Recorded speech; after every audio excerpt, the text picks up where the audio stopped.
harder to explain. Right, Everyone's some of the ideas. And interested in what other people were doing or what they were thinking. Hello everyone and welcome to this very special Blackwell's event. My name's Alice and I'm the events manager at Blackwell's, and I'm delighted to be here with you this evening celebrating Booker Prize winner Douglas Stuart and his wonderful novel Shuggie Bain. Please bear in mind that we can't see or hear you, so if you're having any technical issues, you can send an email to virtualevents@blackwells.co.uk. So that should be the email address that you've had in your Zoom communications, and we'll do our very best to sort that out for you. Douglas is going to be answering some of your questions towards the end of the event, so if there's anything that you'd like to ask him, you can pop those questions in the Q&A box, which is down at the bottom of the screen if you're on a laptop, and I think it's on the left if you're on an iPad or tablet, and we'll get to some of those towards the end of the event.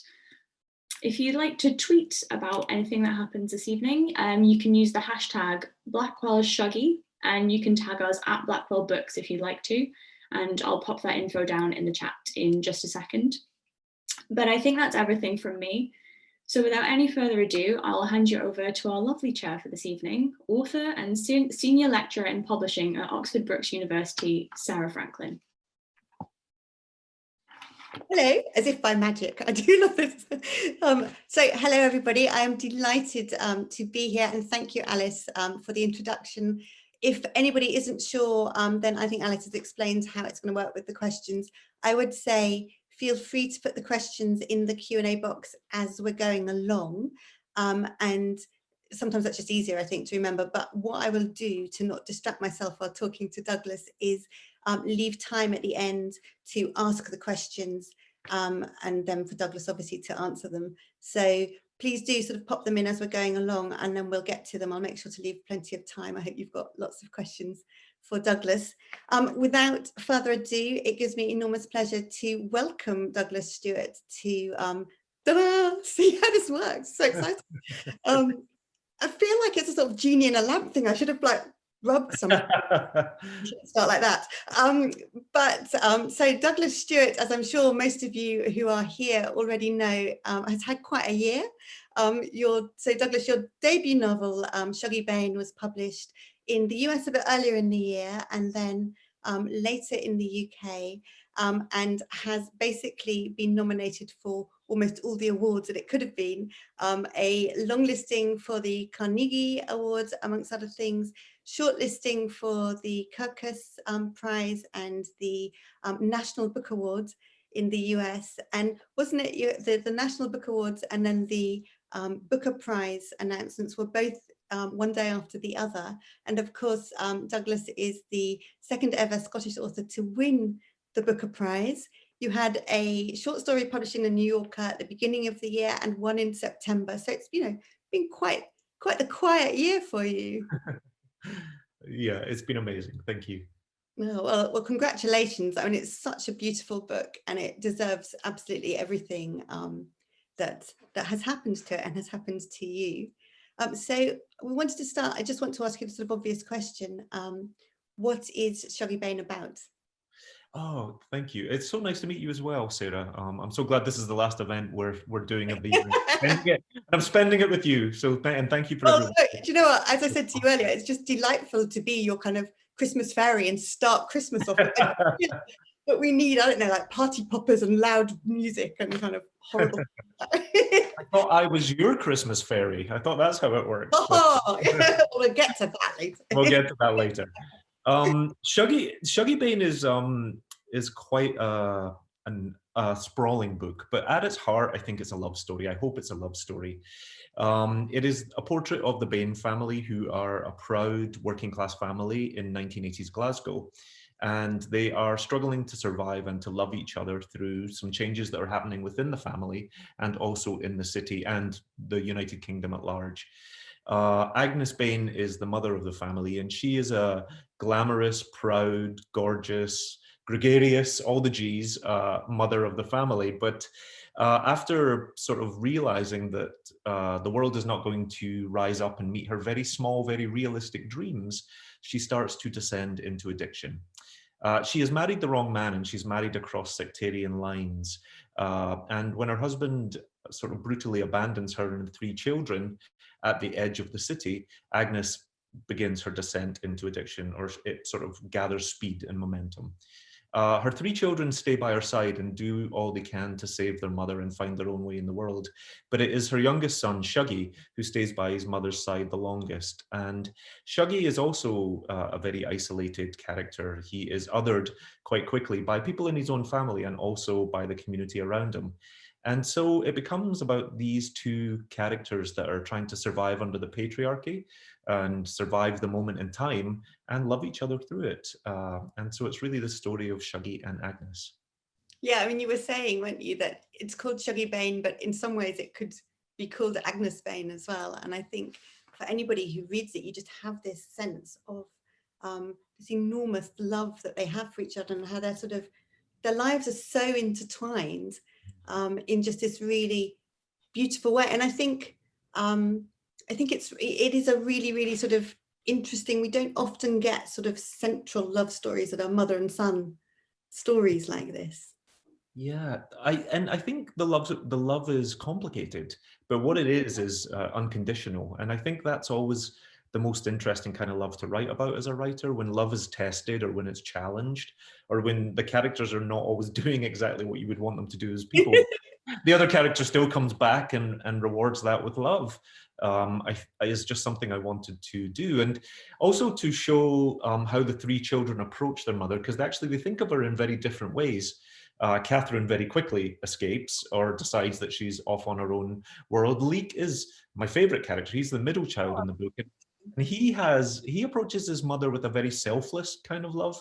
He forlows all of his own dreams and aspirations to go into art or academia in order to sort of protect and look after his mother, but also his younger brother. But he does it without ever telling either of them that he's done this. Yeah. And so he makes this huge sacrifice. And then Shuggie is just a very tender love, I think. He's very invested in his mother's body in a way, because he gets to see that viscerally come apart. Sometimes it's through her addiction, sometimes it's through the events that happened with her, but they have a very sort of intimate, close understanding of each other. And it's just a different frequency of love. And did you write them each sort of, did you start with one of, so presumably you knew that there was going to be a mother, and then did you sort of fit the kids so that they each matched each other, or was it less sort of deliberate than that, less strategic than that? Because they do all perform, as you say, you sort of see different sides of Agnes in how she's refracted off each of the children, I think, and the relationships that each of the children then has with the other. Was it sort of as, and it just all feels so beautifully intertwined, but, you know, did you sort of think, okay, I've got one who's, you know, very kind of warm and tender, so I need somebody who is less so, to kind of show that? Actually, funnily enough, the first relationship I wrote, or I really fleshed out, was actually Shuggie and Leeks, because I was thinking about masculinity first, and the scene where they're both on the sea of petrified slag, or they're going to go scrapping for copper, which was a thing I used to do as a boy as well. That was one of my questions, although, as I said, you know, this isn't a therapy session, we're not asking personal questions, but some of it felt like it was, and I want to get onto this later, but, and I'm sure it's got to do with your design and art background as well, but some of it felt almost like you'd drawn it from something that was inside your head. And I was like, that has to be real, that slag heap has to be real. Yeah, and I think for not just for me in my own life, but just for a lot of kids around me, there was a lot of us that were playing in these sort of abandoned industrial spaces. You can't not do that in Glasgow of the time. You were always sort of adjacent to something like that, whether it was a railway works or whether in Sighthill there was these huge canals that we called the Stinky Ocean.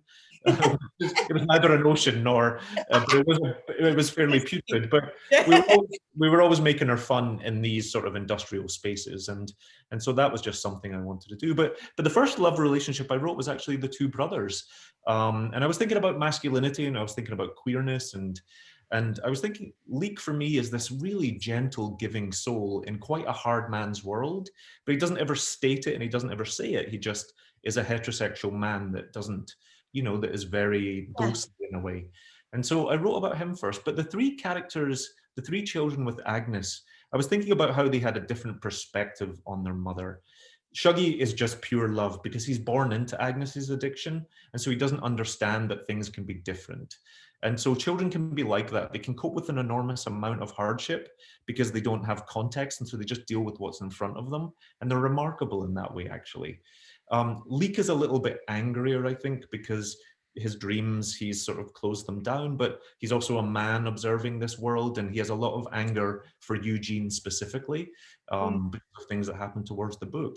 And then I think Catherine's just frustrated by it. She is as well almost repeating some of the mistakes that her mother has made in we perhaps think she's marrying the wrong man or marrying for the wrong reasons. Across sectarian lines too, doesn't she? She sort of marries back across. She does, yeah. And then funnily enough, she marries her stepfather's nephew. Yes. To keep it a little bit more sort of painful for Agnes in a way, I think. I wanted to make that slightly closer to the bone. But yeah, they just have different relationships because they also have different perspectives.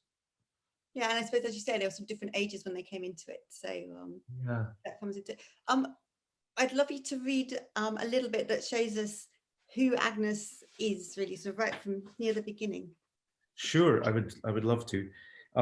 This actually comes from a Friday night in the Sighthill Towers, and anyone that knows Glasgow knows that the towers were just north of the city. They were almost in the city centre. And Agnes and her friends are actually having a card party, which happens on a Friday night, and they're talking about menage, which I realized recently in the audiobook, the narrator calls it menage, and I get a lot of emails about that. Glaswegians call it menage with like a hard J at the end, but essentially it's like Sorry, do you get emails from Glaswegians saying? yeah, I had nothing to do with the pronunciation. I know it's a menage, but essentially it's when women pay into a kitty, and then once, however many women there are, once every 7 weeks, the money comes to that mother, and it's almost like a little boon or a windfall. But that's beside the point. This is Agnes and her friends, and Agnes is bored and feeling a little bit suffocated by the smallness of her life. The women cackled without breaking their concentration on the cards. It was sweaty and close in the front room. Agnes watched her mammy, little Lizzie, carefully studying her hand, flanked by the bulk of Nan Flanagan on one side and Reenie Sweeney on the other.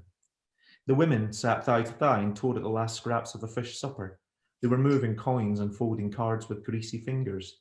Anne-Marie Easton, the youngest amongst them, was concentrating on rolling mean-looking cigarettes of loose tobacco on her skirt. The women spilt their housekeeping money on the low tea table and were pushing 5 and 10 pence bets back and forward. It bored Agnes. There was a time before baggy cardigans and skinny husbands that she had led them all up the dancing. As girls, they had clung to one another like a string of pearls and sang at the top of their voices all the way down Sucky Hall Street. They had been underage, but Agnes, sure of herself even at 15, knew she would get them in. The doorman always saw her gleaming at the back of the line and beckoned her forward, and she pulled the other girls behind her like a chain gang. They held on to the belt of her coat and muttered protest, but Agnes just smiled her best smile for the doorman, the smile she kept for men, the same one she hid from her mother. She had loved to show off her new smile back then. She got her teeth from her daddy's side, and the Campbell teeth had always been weak. They were a reason for humility in an otherwise handsome face. Her own adult teeth had come in small and crooked, and even when they were new, they'd never been white because of the smoking in her mammy's strong tea. At 15, she had begged Lizzie to let her have them all taken out. The discomfort of the false teeth were nothing when compared to the movie star smile she thought they must give her. Each new tooth was broad and even and as straight as Elizabeth Taylor's. Agnes sucked at her porcelain. Now here they were, every Friday night, these same women playing cards in her mammy's front room. There was not a single drop of makeup between them. Nobody had much of a heart to sing anymore. Thank you. Oh, thank you. I sort of just want to make you keep reading the whole book, frankly. So beautiful. Thank you. So I'm going to ask you questions to start with about how you brought it all together. So you said, and that's really interesting, that Leek and Shuggie were sort of where you know, the one that you sort of really started fleshing out. And I just wondered if you could talk a little bit about how it came together. I mean, did you sort of, I think it's very easy when we look at the finished book and we think, oh, look, see how perfectly sequential it is and everything maps to everything else. And did you write it? Did you start at the beginning and write to the end? Or did you kind of, were there particular sort of things that you wanted to explore. You said, you know, queerness and masculinity was something that was kind of really important to you to explore and what you were thinking about. So how did it start, I guess is what I'm asking. You know, actually, I felt very underconfident when I started writing the book, but I was dragged to the page by some kind of feeling inside me. And I started about 12 years ago, but I wouldn't allow myself to imagine that I was writing a book. What I was writing, first of all, was this sort of series of vignettes or these scenes as they came to me. I'm quite a visual writer, or I'm a visual thinker. I come from a textiles background and not a creative writing background. And so I sat down, and instead of trying to like enforce a form on the book or some kind of overarching narrative, I allowed it to sort of come out of me without trying to control it. There was about 6 months or a year where everything was terrible and everything I wrote felt cliched or horrid or reductive of someone else. And so I was throwing it out and throwing it out. And then about probably a year into it, it started to click a little bit. But the power for me became that I had something that was really pulling me to the page, but I didn't try and put any form on it. So I actually started on chapter 13 and then went to chapter 22 and then back to chapter 3. So by the time I had a first draft, and I wouldn't admit I was working towards a first draft for a long time, it was actually all out of order and all out of sequence. And then so a lot of work came in making sense of it and sort of pulling out a through line. But I knew sort of loving someone who suffered from addiction felt like these very random things or these scenes. You know, you can have like 3 good weeks and then you have a bad Tuesday, or you can have like a lot of bad days back to back and then nothing much happens. And so I wanted to approach the book almost like dropping into these moments in this family's life and seeing it in that way. So it kind of served, my approach in the first draft served the final outcome. And I knew serving content in that respect, that's how it needed to feel anyway, you know, for us to understand what that would feel like, those of us who maybe haven't lived through it, then yeah, the fact that that's how that would feel, so sort of sporadic and random. Yeah, and that's the exhaustive thing about addiction. You just never know what's coming. And especially as a kid who loves someone who's suffering from alcoholism, there's a terror in it. There's almost a terrorism. You don't know what you're going to come home to from school. You can leave a house in the morning and everything's fine, and then you come home at night. And so the book has that slightly nervous thing to it, where you know something is coming and you know it's about to turn. And that was part of what I wanted to capture. I have to say, I was reading it at one point and I turned to my husband and I said, oh God, she's been all right for 3 chapters. I can't bear it. I know it's going to, like, it has to go wrong again. And I can't bear it. He was like, it's a book. And I was like, no. So you really, really got that, you know, you gave me some really horrible sleepless nights. So you definitely got it through, I think, you know, that sense of jeopardy constantly is, you know, really there on the page, that, you know, tension at home and tension out of the home because you're trying to kind of keep the genie in the bottle, you know, everywhere. Anyway, sorry. Yeah, no, you're totally right. And I'm sorry about the sleepless nights. But No, you're not. no, I'm not. But that is the sense of jeopardy. And we have a mother and a son who are vulnerable on lots of different dimensions. And especially when mothers succumb to some kind of addiction and they're living in this hard man's world, a lot of other factors start to rush in. And when they're as beautiful as the character of Agnes, or just when they're vulnerable, they don't have to be as beautiful, they just have to be vulnerable. You know, there is jeopardy everywhere. But it is a book about survival in that way. And even looking at what Agnes goes through is mirrored in what Shuggie goes through at the very beginning of the book and at the end of the book. And then also her mother, who's been quite critical of her, Sarah, throughout the book. You know, get yourself together, get back to the chapel. Why are you not still with your Catholic husband? This is seen as some kind of like failure of her will or some kind of willfulness on Agnes's part. You know, be happy with, it's a Scottish thing, you know, what's for you no go past you, which essentially means be happy with what you've got, right? You're all right where you are. And Agnes just refuses that. She wants a little bit more, not much more, but she wants a bit of glamour, a bit of love. And so I wanted also to show, I'm jumping all over the place, but I wanted to show that Lizzie in her time has also done whatever she needs to survive. Yeah, everyone's just doing the thing they need to do to get by. I'm going to ask you to read the other bit now, because I think it fits really beautiful with this idea, you know, of the way Agnes's sort of resilience and how she passes that on to Shuggie so well. And as I said when we were talking about it before, when we talked about you reading this bit, I was so delighted because I've had it marked as just such a beautiful passage for months at this point. So over to you. Yeah, one of Agnes's key strengths is she rejects shame, and I grew up around an awful lot of women who took a lot of pride in themselves, and my own mother would never go over the front door without just presenting herself immaculately, no matter the troubles we were having at home. And I find a lot of strength in that. And Shuggie is in a moment here where Agnes hasn't dated in a long time, and she's about to go on her first date after being abandoned by her husband. And she's asked Shuggie to teach her how to dance, to keep her modern. She's feeling a bit out of time. And so Shuggie, funnily enough, is teaching her how to dance like Janet Jackson, which will be absolutely no help to her at all. But she's she loves her son, and so she's I guess she's allowing him to do that. But here we go. Brilliant. What a smooth mover, she said. I'm going to do all this up the dancing next week. Eugene will just die, just you wait. He was enjoying her attention, and something inside him flowered, and he started popping his body like he'd seen the black boys on telly do. The self-consciousness left him, and he spun and he shimmied and he shook in all the telly waves.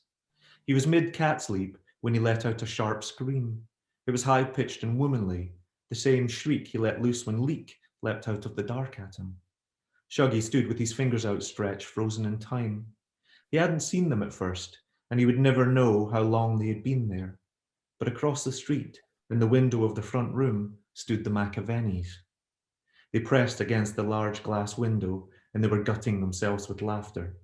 The window throbbed as they beat their hands against it with glee. Dirty Mouse did a little, sexy, girlish pirouette, and Shuggie realized that was him. He looked at his mother. When had she noticed? She only looked up at him and took a draw on her fag. Without looking out the window, she spoke through clenched teeth. If I were you, I would keep dancing. I can't. The tears were coming. You know they only win if you let them. I can't. His arms and his fingers were still outstretched and frozen like a dead tree. Don't give them the satisfaction. Mammy, help, I can't. Yes, you can. She was still smiling. Just hold your head up high and gie it laldy. She was no use at maths homework, and some days you could starve rather than get a hot meal from her. But Shuggie looked at her now and understood this was where she excelled. Every day, with the makeup on and her hair done, she climbed out of her grave and held her head high. When she had disgraced herself with drink, she got up the next day, put on her best coat and faced the world. When her belly was empty and her wains were hungry, she did her hair and let the world think otherwise. Oh, thank you so much. It's just absolutely beautiful. And I think it really shows what she's, her sort of legacy to him, this strength that she's giving him. And I think that's a really interesting point that you made, that you want that this idea of rejecting shame, which is so interesting. And I wonder if you could sort of talk a little bit more about that, because I think, you write about many types of sort of being othered in this book. We've got sort of the whole sort of unemployed working class sort of 1980s, very specific, I think, sort of 1980s political scenario, people who were sort of being taken out of their jobs. There's obviously lots about queerness. There's the idea that women can't be alcoholics, or it looks very different. If you're a man and you have a drink, that's fine, but a female can't say. And I think this idea of rejecting shame in those contexts is really interesting. So I wondered if you could just talk a bit more about that. Yeah, I find the characters of Shuggie and Agnes incredibly strong, but it's quite a small S strong, because they just get up every single day and they sort of pick themselves up no matter what happened in the chapter before. And that's their tenacity, that's their strength. Agnes especially, I think, comes from quite a tight Catholic community, and from her own mother telling her there's specific ways for her to act, to her husband not liking her when she's in Blackpool and she's giddy and laughing on the hallway carpet, to the women who, with some kind of discounted misogyny in the pit town, are sort of revolted by her or can see through her and think, who are you to think you're this grand lady that comes into town? This is not how you should act. Where's your man? They ask her a lot, who can you be if you don't have a man at home? And I mean, women were almost as spiteful as well, they were more spiteful maybe than the men sometimes in the book. Yeah. And I wanted to do that. I wanted to show that misogyny is infectious like that. I think sometimes women judge other women harshest. And I think when you live under a patriarchy, there's a narrow way that everyone is supposed to be. First of all, we have to acknowledge it affects men. But then when men struggle in that way, women and children suffer the worst. And it can catch this sort of like snowball effect. And when we talk about otherness, it is about just these two characters that are just not like other people. They're not drastically, they're not flamboyantly different, but they're just, Agnes has a dignity and she has this sort of, this threat to a community that single mothers can sometimes have within these very tight family communities. And then Shuggie is just very effeminate and precocious.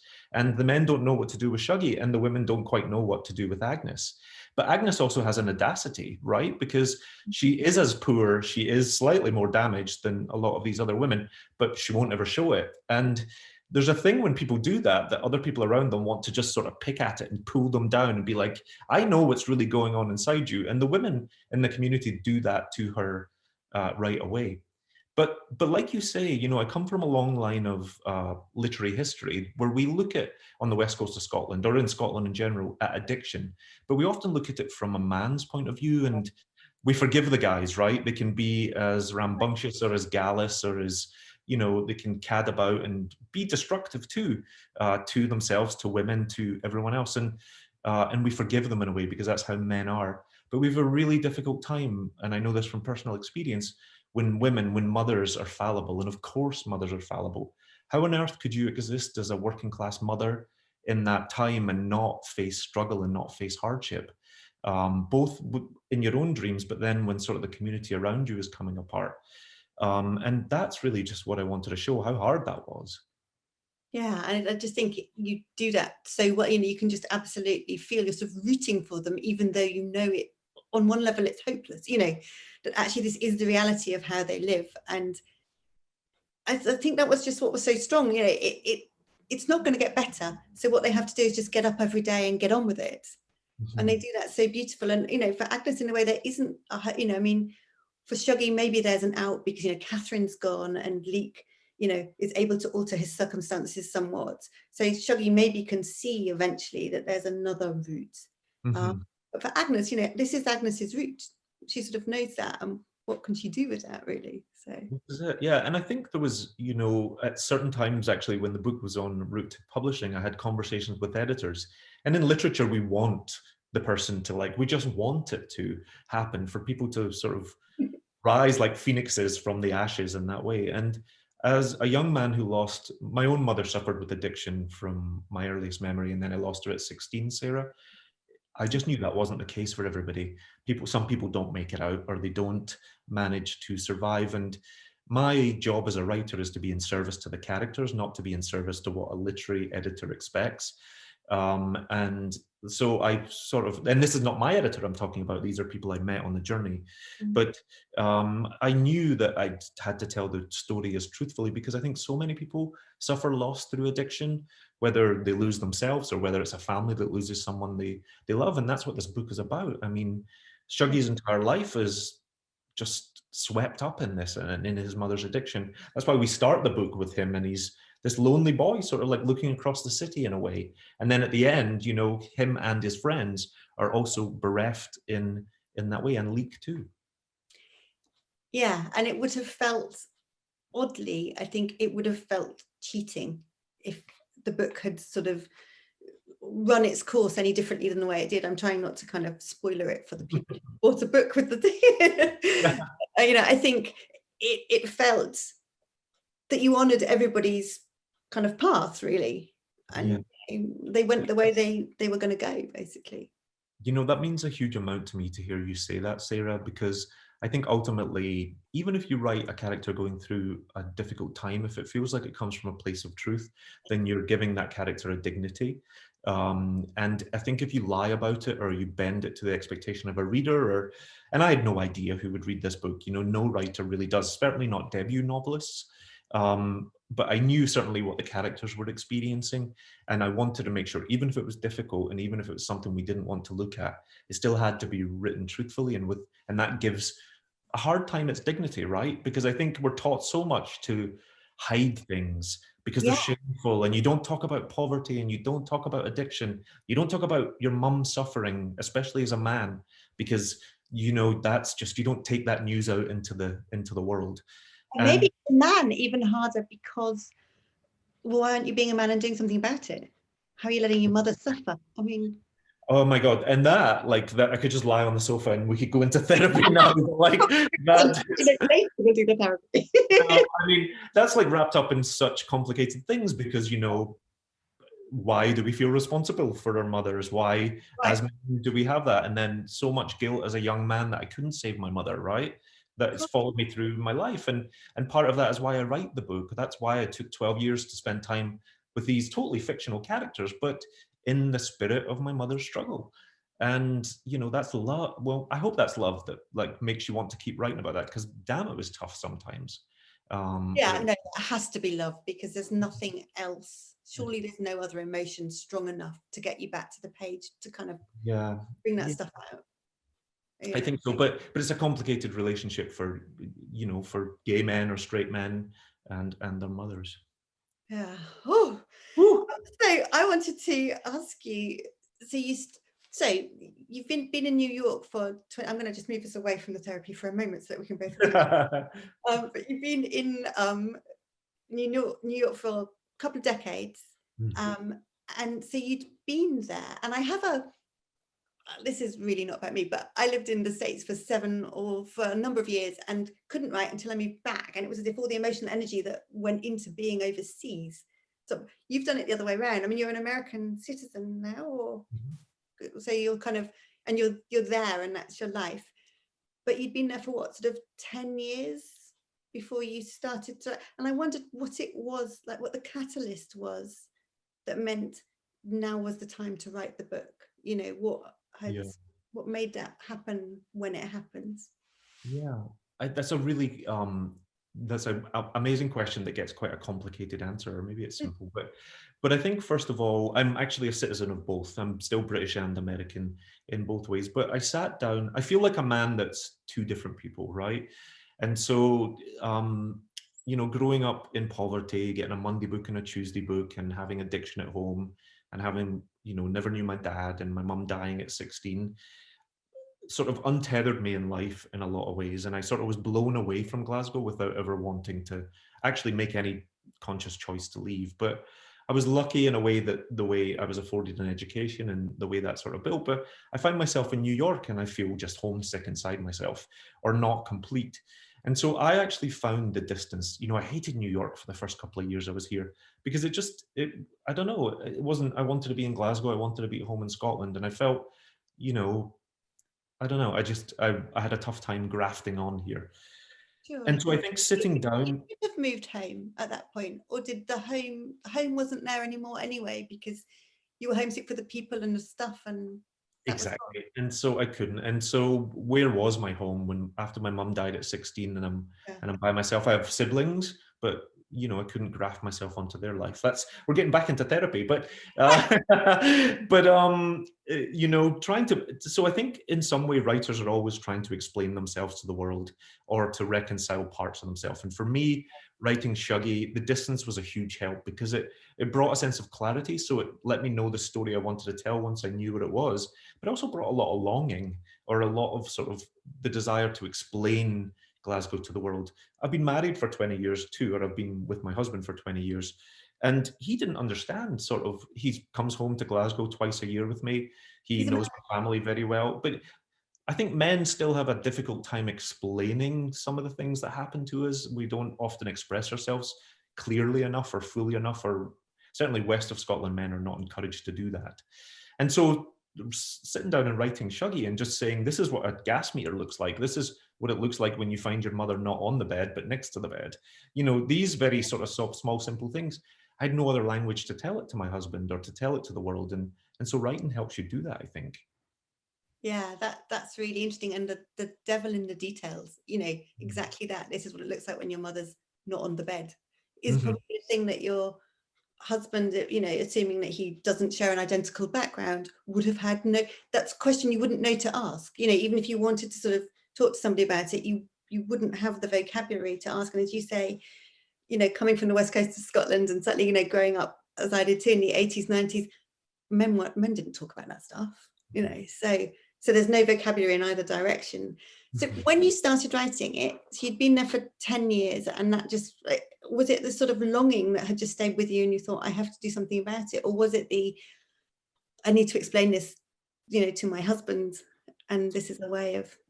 You know, there was no conscious thought behind it. There was just, I was really sort of pulled to the page. I didn't sit down with any, this is what it's going to be, because I think also growing up working class, I never felt like I had any right to write a book or to be in part of the published world. And so I sat down purely just to write these vignettes and these scenes, and to explain this to whomever, to really just sort of exercise something. And that was how it was for about a couple of years. And then it starts to gain momentum and shape and become something. But at the beginning, it was just it was a feeling that I felt without knowing what it was. I just had a longing.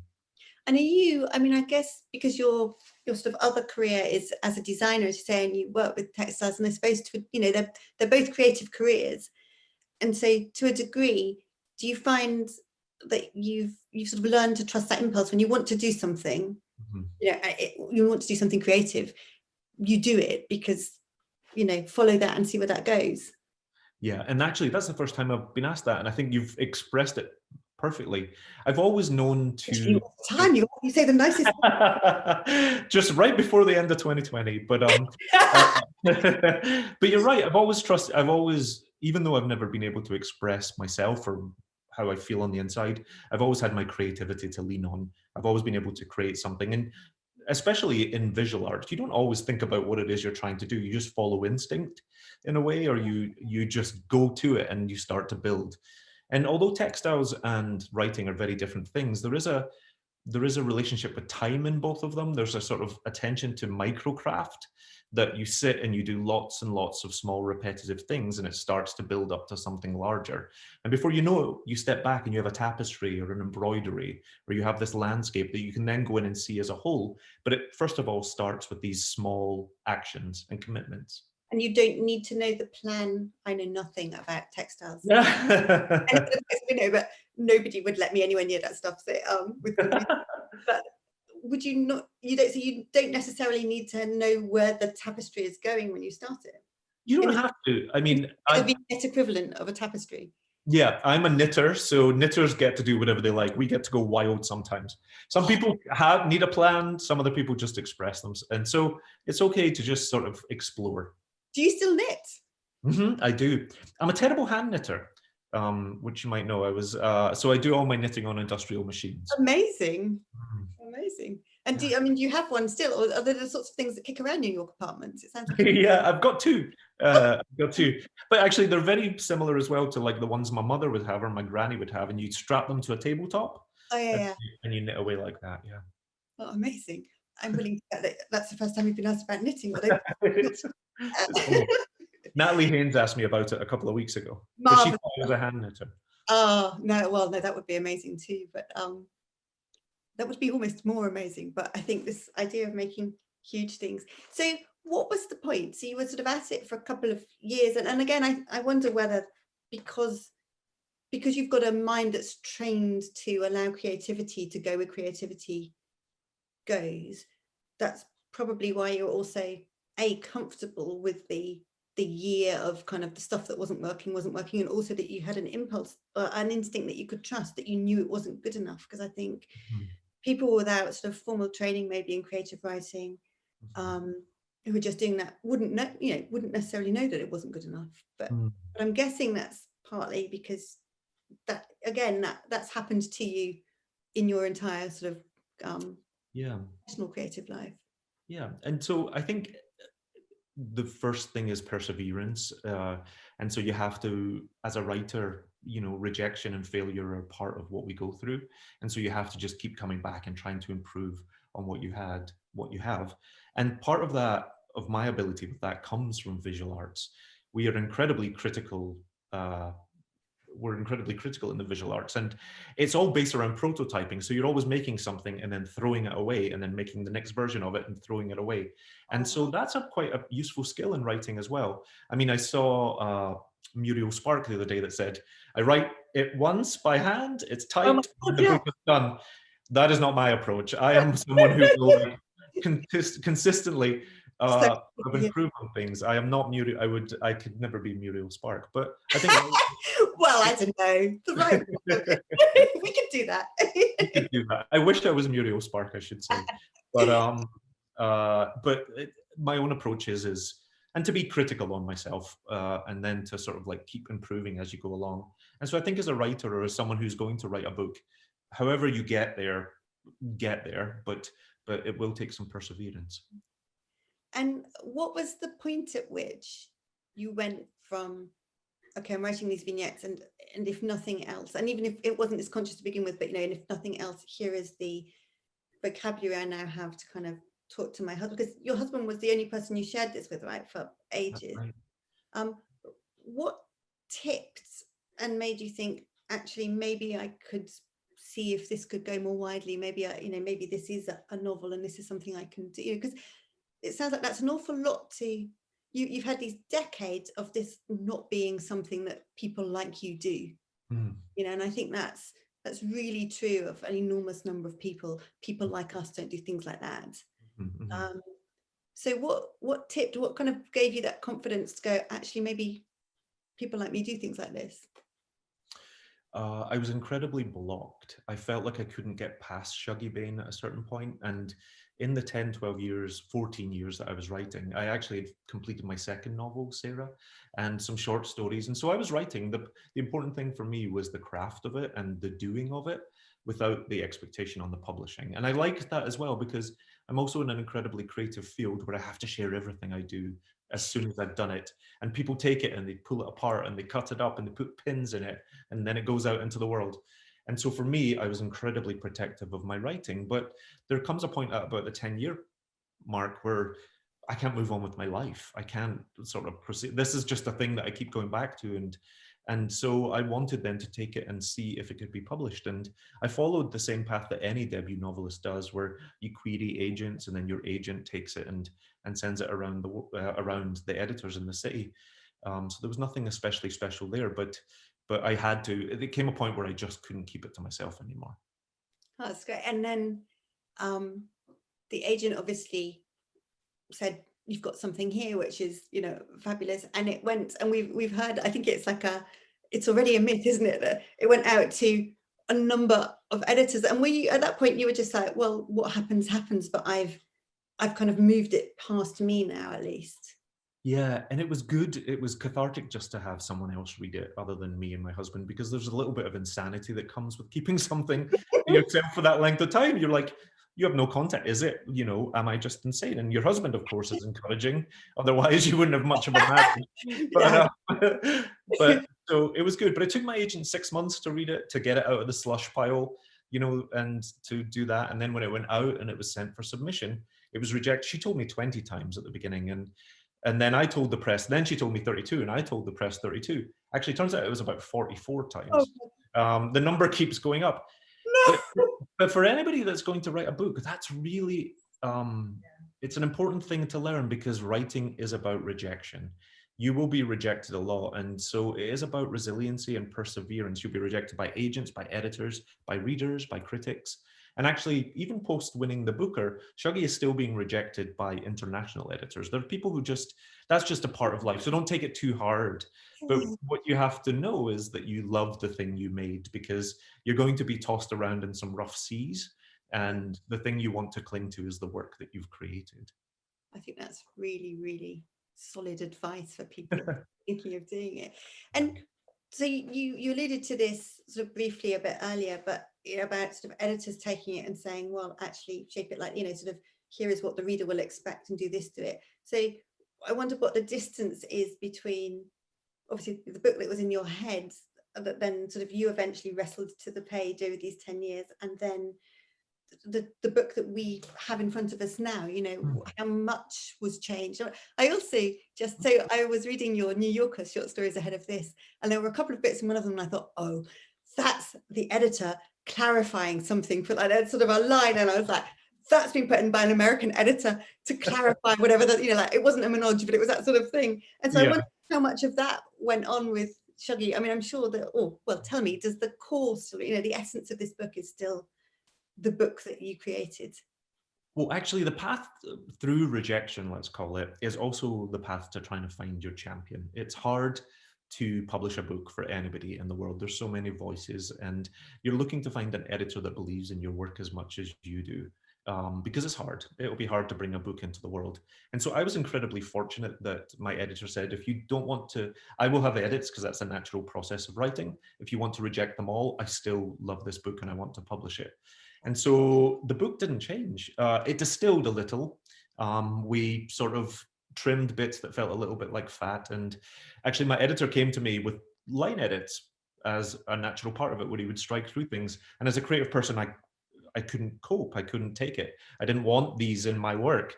And then he sort of stepped back and realized he couldn't work with me like that. And then he said, you know, this is quite an epic story. As much as you can keep the lens on Shuggie and Agnes, I think the readers will be able to resonate more. And when he just said that one simple sentence, I was able to go through the book and find my own edits. And so it just trimmed slightly, but the beginning, the middle, end, the characters, nothing really changed. Yeah. The way you described the book 5 years ago and the way you describe the book now, it's still the same book. But that's really interesting, sort of finding the through line. And once you'd found a way to communicate that to you, you could do that creative work. Yeah, I could. Trimming it was too much, sort of thing. Yeah, I could find the edits myself and they weren't so huge, but it was just, he came at me with I think that's the design mind at work as well. He came to me with a problem and he didn't present me the solution. And so my design mind was able to be like, this is the solution. And I found my own places and the things I wanted to take out of the book rather than him suggesting them. That's a really interesting, and what a great editor, frankly, to work with you, and to find the way. I'm wondering, so because you said at the beginning, and I'm absolutely with you, Leek's your favorite character, and was there more of Leek in it that sort of came out? Or? There wasn't. Actually, more of Catherine came out a little bit. we didn't follow Catherine to South Africa, I think, is probably one of the biggest things. But Leek is still, no, nothing changed with Leek. It really was just about keeping the lens on Agnes and Shuggie, or returning to them. Because one of the things I'd done in the book that was important to me through the drafts was, I felt like, first of all, I didn't want it to be Shuggie just explaining the world to the reader or watching his mother and everything in it. I knew addiction to have an effect on the person who's suffering first and foremost, but then the community around them. And so I wanted to keep sort of showing these problems from other people's lenses, or what they were going through, what they saw in Agnes, or even what Eugene felt. And so I felt that would give a more sort of complete portrait of addiction or of love or of loss. And so that was how I approached the book when I was writing it. And I winnowed some of that back. I chopped it away. What a shame. I kind of feel like we need the director's cut as well. Peter Blackstock is listening. Maybe we will. Peter, you heard it. At least from me.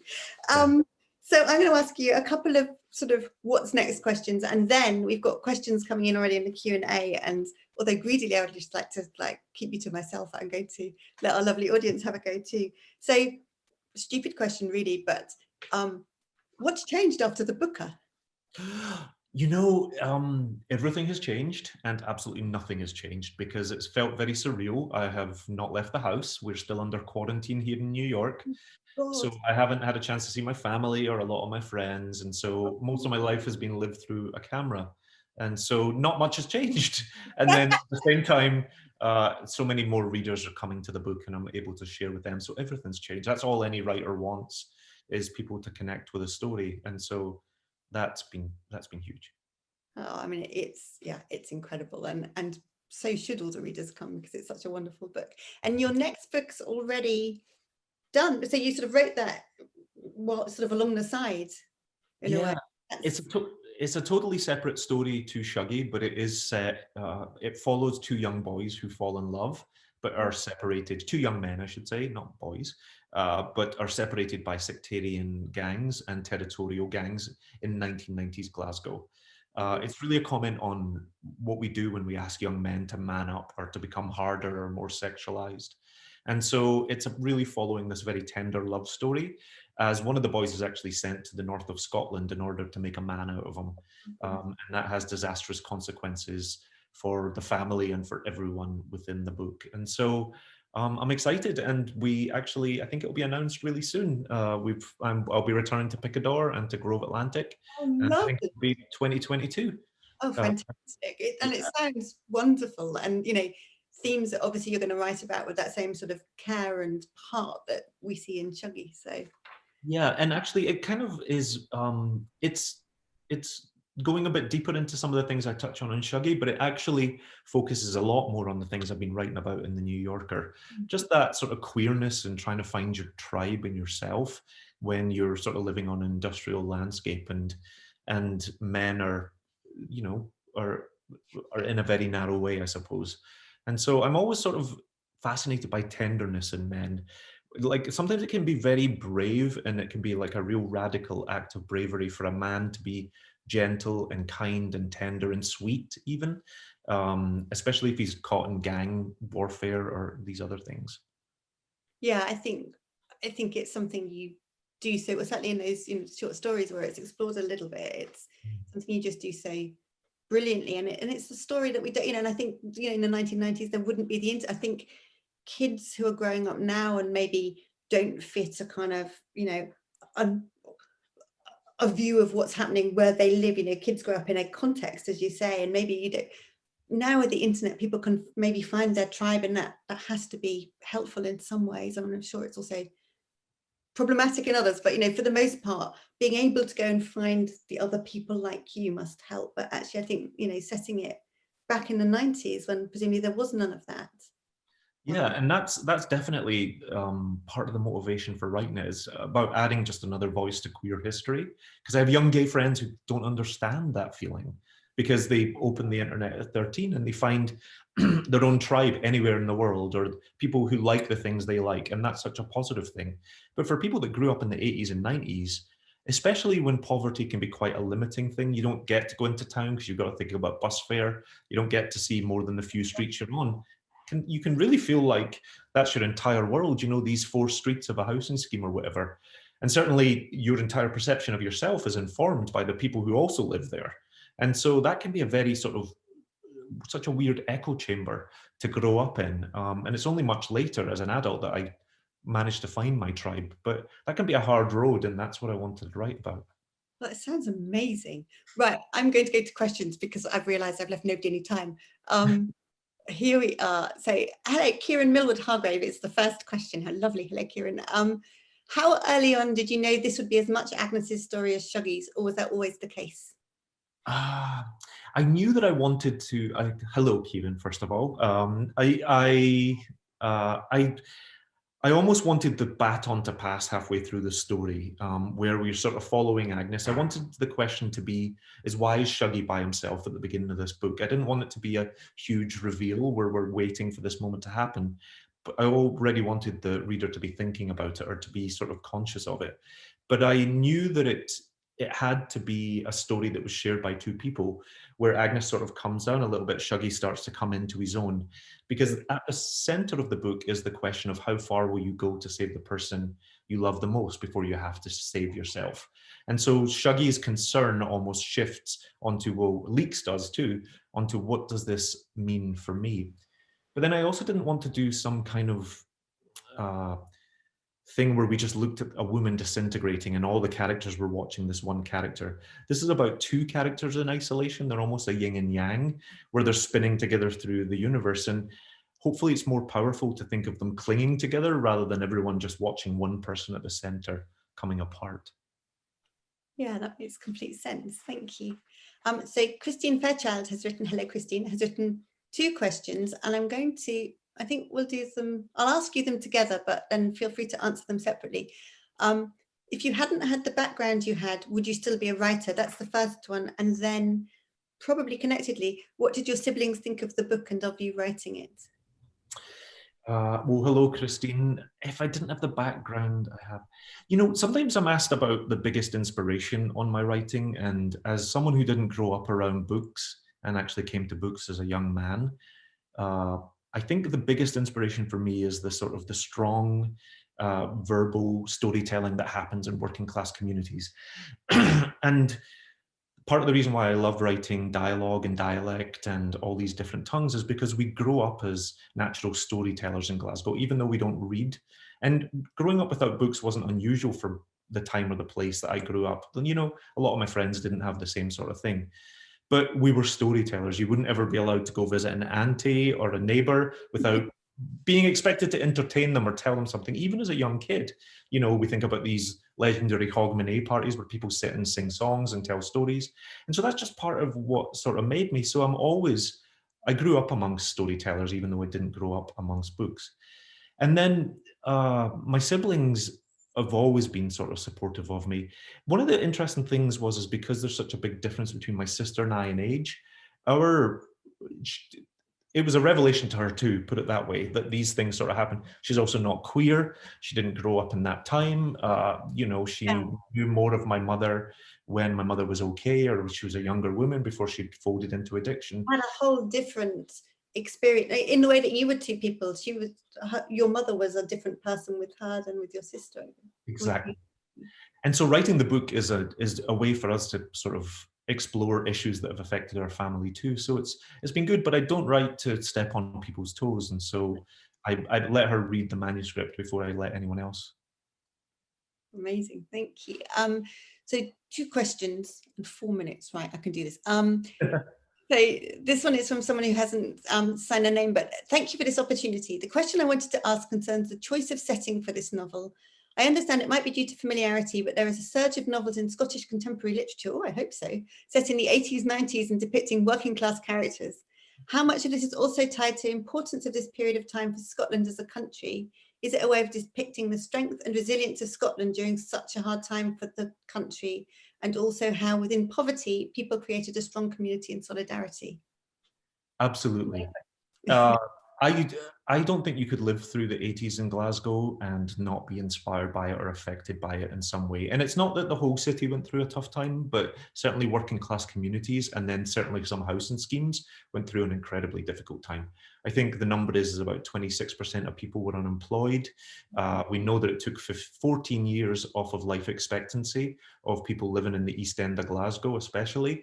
These are huge things. We know that drink and drugs, we saw the drugs deaths reported for Scotland. So it's had this enormous pivotal moment in people's life. And even in the book, we see Wully and Lizzie, who are working class people who have a home and do their job and go around. And then we see the effects on Agnes after all of this comes through, where Agnes is existing on government benefits.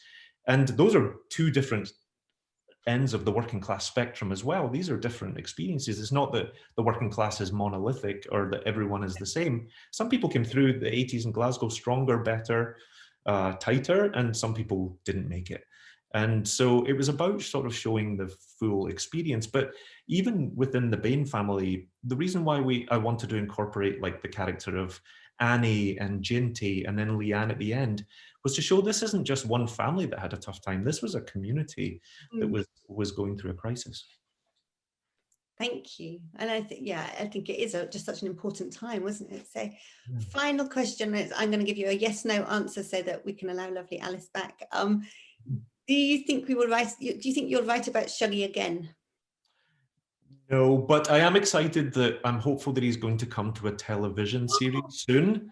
And so we're already in conversations about how to add more dimension and just to spend more time with Shuggie and Agnes and Leek especially. Who are you casting in your head for Shuggie? You would get me run out of town if I even answered that. But very nice try. Very nice try. I thought it was worth a try. I think we're out of time, unfortunately. It's such a shame. I have sheaves of questions we didn't even get to. It's been such an enormous pleasure to talk to you, Douglas. Thank you so much for your generosity in your answers and for doing what must be approximately the 750th interview since the beginning of the year. So it's been really, really lovely. And I hope the book continues. I'm sure the book will continue to fly and we can't wait for 2022 and the next one. So thank you. And thank all of you for listening and for brilliant questions. Thank you, and thank you to everyone for coming out tonight. It means a huge amount. Fun fact, I've still not even seen my own book in a British bookstore yet. So that's the pandemic of 2020. So this means a huge amount to me just to connect with readers tonight. So Merry Christmas, everybody. Oh, Merry Christmas to you too. Have you seen pictures of it in a bookshop? Because otherwise I think the good people of Blackwell's can probably fix that for you. I have seen it, but I haven't been into a British bookstore because of the travel restrictions and seen it. So that's what I want from Santa, to be able to come home. Thank you so much, both of you. It's been absolutely amazing to just kind of listen to you chat for the last hour. Douglas, thank you so much for making us your last event for the year. You can set your out of office now and we'll see you in 2021. If you've ordered a copy of Shuggie Bain, they will be posted out to you shortly over the next few days. If you haven't and you would like to rectify that, I've put a link in the chat where you can go and order a copy. If you live in Edinburgh, there are signed book plated copies in the Blackwells in Edinburgh, which is probably the nearest Blackwells to Shuggie's hometown. So that's something. Yes, as I said, this is our last event of 2020 as well, and it's been a lovely one to finish on. But do keep an eye on our events page for events coming up in the new year and into the spring. But for now, thanks so much to Sarah Franklin. Thank you to Douglas Stuart. Thank you to you all for attending, and I hope to see you at another Blackwell's event very soon. Thank you, Alice. Thank you. Bye. Bye.